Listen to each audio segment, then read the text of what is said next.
Halo, assalamualaikum warahmatullahi wabarakatuh. Di sini kembali lagi bersama saya Fatimah Sholehah. Di sini saya akan menjelaskan bab yang ke-11 yaitu tentang syarah dan pemahaman hadis. Apa sih syarah itu? Syarah secara bahasa etimologis, syarah berasal dari kata syar, berasal dari bahasa Arab yang berarti menjelaskan atau menerangkan atau membuka sesuatu yang ditutup. Secara tulisan terminologis, para ulama memberikan beberapa definisi tentang arti syarah. Nah, di antaranya menurut Ibnu Hajar Al-Qalami, syarah hadis adalah penjelasan makna-makna hadis dari segi lafal, struktur bahasa dan maksud yang ada di dalam kandungannya. Terus menurut Muhammad Taha, syarah hadis adalah usaha para ulama untuk menafsirkan hadis Nabi Muhammad SAW, menjelaskan kandungannya dan mengali hukum serta hikmah yang terdapat di dalamnya. Terus urgensi syarah, menjelaskan maksud kandungan yang kadang sulit dipahami, menghindari kesalahpahaman terhadap sabda Nabi Muhammad SAW, menghubungkan hadis dengan realitas sosial dan ilmu-ilmu pendukung lainnya. Terus mempermudah penerapan hadis dalam kehidupan kita sehari-hari. Terus sejarah munculnya syarah itu bagaimana sih? Awalnya para sahabat menjelaskan hadis secara lisan. Masa tabi'in mulai muncul penjelasan secara tulisan.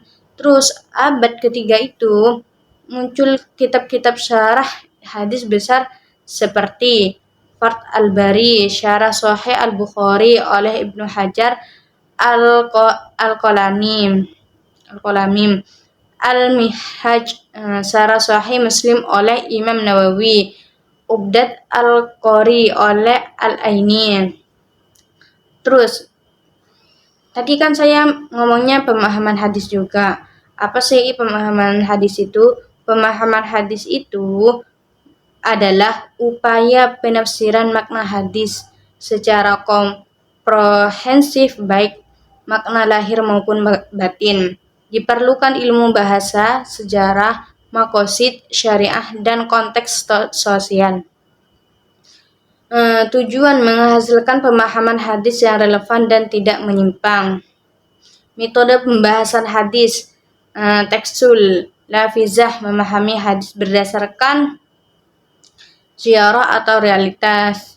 Dan kontekstual, maknawiyah, memahami hadis berdasarkan makna, konteks, dan sebab munculnya asbab al-wurud.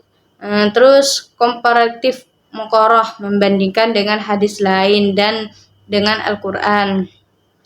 Tematik maudhu, menghimpun hadis-hadis dalam satu tema untuk dianalisis. Teknik pemahamannya itu gimana?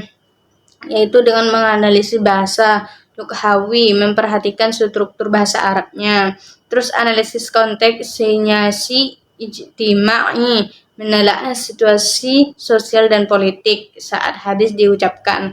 Terus analisis historis, menelusuri latar belakang munculnya hadis. Analisis intertekstual, menghubungkan hadis dengan ayat Al-Quran atau hadis lain.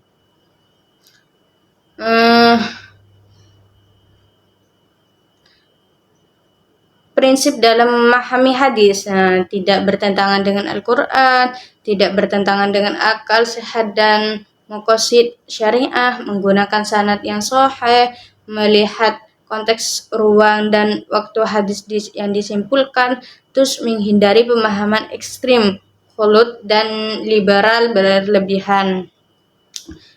Terus yang bisa kita ambil dari bab ini adalah syarah yang memahami hadis berperan penting dalam menjaga kemurnian makna hadis Nabi Muhammad SAW serta memastikan ajaran beliau dapat diterapkan secara bijak dan relevan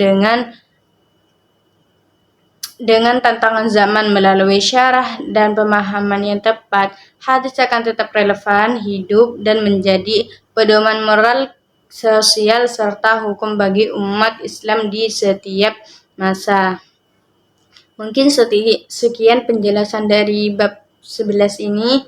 Wassalamualaikum warahmatullahi wabarakatuh.